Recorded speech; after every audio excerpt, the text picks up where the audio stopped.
Oh, there's a crop in 4K. Oh my gosh, there's no in-body image stabilization. God. Oh my gosh, reading these comments cracks me up. Guys, I had to make this video. I'm sorry, I am a camera nut. And by the way, I have no allegiance to any camera manufacturer.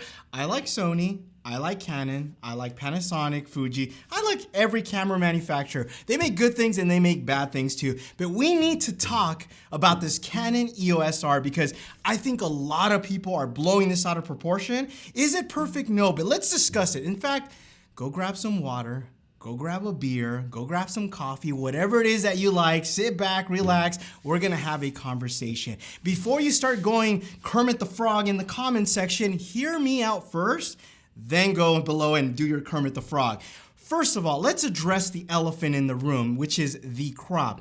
I don't understand why people make such a big deal about the crop. Oh, there's a crop full frame. Look, mostly 95%, I'm gonna say, I think I'm pretty right when I say this, 95% of the professional movie cinema cameras have a crop. You know that red camera that's very expensive that a lot of people own? Yeah, depending on what model you get, you know, like the Raven or the Scarlet W, guess what? Yeah, that $20,000 camera, it has a crop. It really does. Do you see people bitching and complaining about that camera?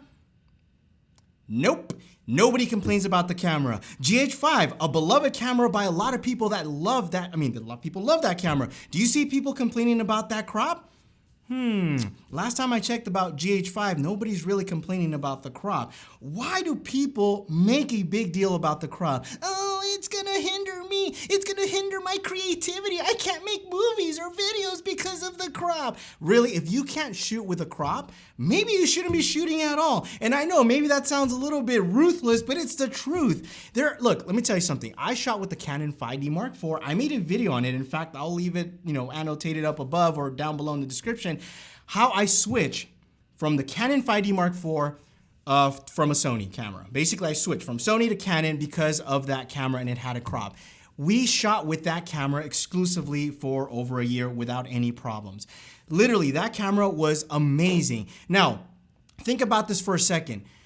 People complain about the EOS R, but what about Sony? What about all these other manufacturers? Do they have a flip out screen? Would you rather have full frame instead of a flip out screen? I think a flip out screen is way more important. Everybody says, oh, come on, Canon, we're in 2018, where are you?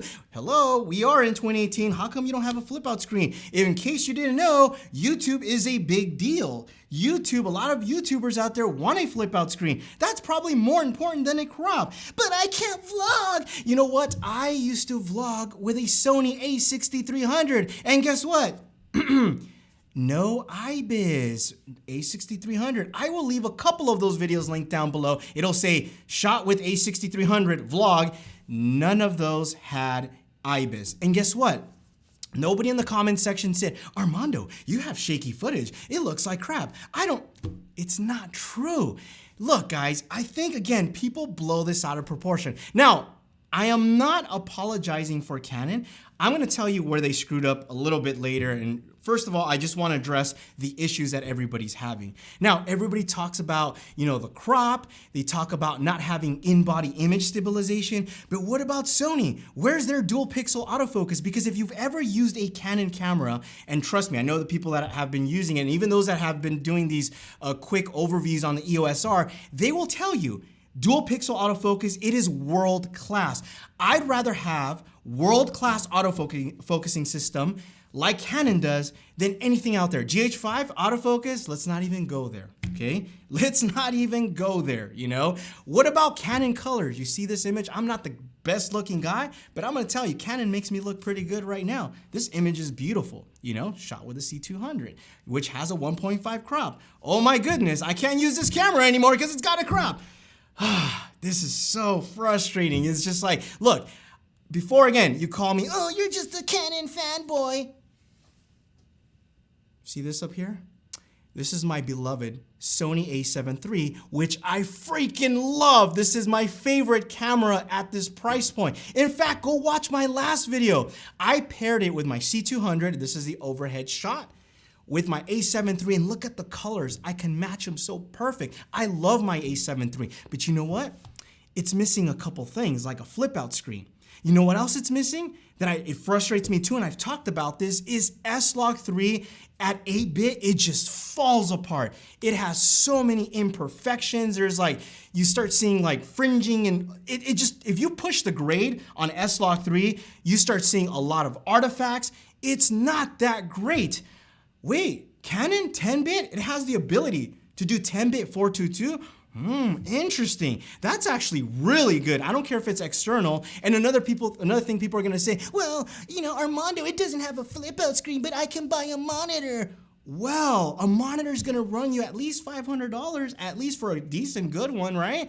Now you're adding more cost to the camera. Now it's gonna cost you $2,500, assuming you go with the Sony a7 III. So again, what I'm trying to get at, and why I'm making this video, is no camera manufacturer is perfect. Every camera has flaws. You kind of have to pick and choose what's more important to you. Is a flip out screen more important than full frame? Is having 10-bit 422 more important than full frame? Is having the best world-class autofocusing system better to have than full frame? Is having a color science that literally does not require to color grade, looks fantastic right out of the box without you having to manipulate anything, is that better than full frame? Now, that is something you have to answer yourself. Not me. I will tell you this. I would rather have a mini, I'm gonna call it mini C200, because the way I look at it is the Canon EOS R is a baby C200. It has literally almost a Super 35 sensor. It has dual pixel autofocus like the Canon C200. It has obviously Canon colors. It has 10-bit 422. Gosh damn, not even my Canon C200 has that. Canon, if you're watching this video, please, this is ridiculous. How is your EOS R, which is not considered a pro, like pro cinema line, how does that have 10-bit 422, but my C200 does not have that? But I mean, it can shoot RAW. But anyway, it's a baby C200, meaning that it will complement my C200 because I will not be hindered by a crop factor. That is not going to hinder my creativity to produce quality videos because it has a 1.5 or 1.6 or 1.7 crop. That is not going to hinder my creativity. And that's kind of why I want to make this video, is because I see so many people out there, oh, it doesn't have this. And to all respect, Sony doesn't have a lot of stuff either. But the a7 III is a phenomenal camera. And so is the EOS R. There's a lot of things, like for example, that new flange mount that they have, the new mount, you're able to have ND filters. You can have an ND, and please don't tell me, oh, Photo Deox makes something for the Sony. Photo Deox ND filter thing is crap. Trust me, you want something made by the manufacturer, like the built-in ND filters on the C200. There is no color shifting, none of that. So when Canon makes the ND filter mount, I promise you it's gonna be the best. There's not gonna be any of these weird artifacting and stuff like that. So does Sony have built-in ND filters? Now, again, we don't know what's gonna happen with the Sony a7S III. For all I know, it's gonna have a flip out screen. It's gonna have 10-bit 422 internal. It's gonna have, which, by the way, let me stop right there. Camera manufacturers, because I know there's gonna be some of them watching this. Canon, Sony, Panasonic, Fuji, listen to what I'm about to say, and I think a lot of people are gonna agree with me when I say this. The first manufacturer that comes out with a camera that is full frame, no crop, okay? Trust me, I'm not saying that the crop is good. Of course I want a full frame camera, but it's not gonna stop me, it's not gonna hinder me from creating, you know, quality videos. So again, full frame camera with no crop, built-in ND filters, whether it's electronic, and I know it's possible, the RX100 does it, and it's a baby camera. You have 10-bit 422, even if it does it externally, I'm okay with that, but internal would be fire, you know? If you can have a flip out display, if you can package that, and I don't care if it's $3,000, I think a lot of people would agree with me, they would pay $3,000 for the camera, people would buy that camera. Oh, and of course, dual pixel autofocus, but that's kind of unfair because only Canon does that. So for me to say it has to have dual pixel autofocus, it's a little unfair. But anyway, that is kind of like my little mini rant. Now, is the EOS R a great, fantastic, best camera? No, and neither is the Sony a7 III. What I'm saying is you have to pick your poison. What works best for you?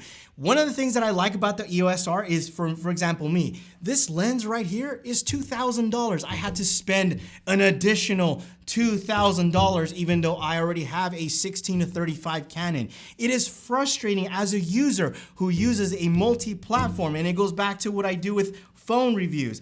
I use a Android phone and I use an iPhone. It is frustrating because this phone does things that this doesn't have. This phone does things that this doesn't have. And it forces me as a consumer to have both platforms if I want to have a full experience. If I want a full frame camera, I take my Sony. If I want to match something like my Canon C200, even though I've got the a7 III to match so perfectly. Watch my last video, it matches to a T. The top cam with my C200, the color matching is perfect, which I'll be selling my LUT. And also, if you guys like this t-shirt, shameless plug, there will be a link down below because this shirt is awesome and I have a whole t-shirt line. But anyway, I had to throw that out there. But what I'm trying to say is, as a consumer, sometimes you just gotta pick. There's no right system. But what I do like about the EOS R is that I can use all of my Canon glass natively. That means I don't have to buy additional glass from Sony, even though it's like I own two 16-35s.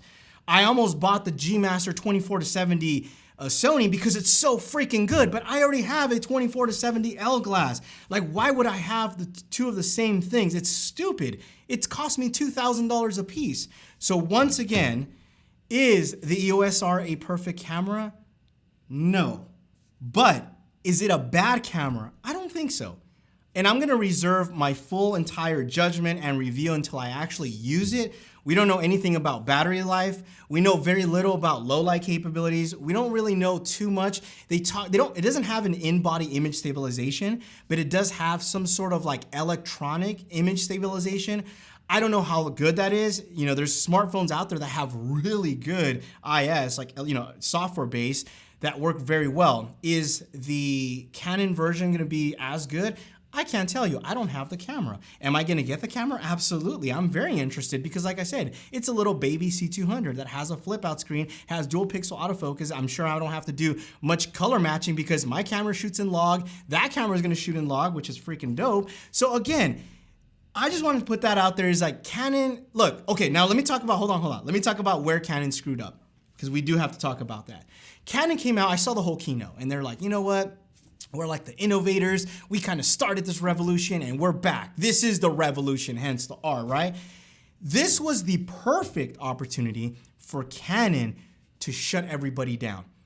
This is where I think Canon made a mistake. I think Canon, yes, they should have had it full frame because that means everybody would have just, they should have included, again, I can't really comment on the IBIS versus IS because it could be very good. We don't know about that. But I think the crop thing was a big mistake. I really do. Now, do I think Canon should have had two versions? Absolutely. I think what Canon should have done was, look, we have this base model, kind of like the a7 III, that's going to be $1,500 and just blow everybody out of the water. Like, holy smokes, $1,500. Yes, it does have a crop, but it's $1,500. Also, this is my issue too with Canon, when you market a camera as a full frame camera, and I think this is why people get upset, I understand, I'm not stupid.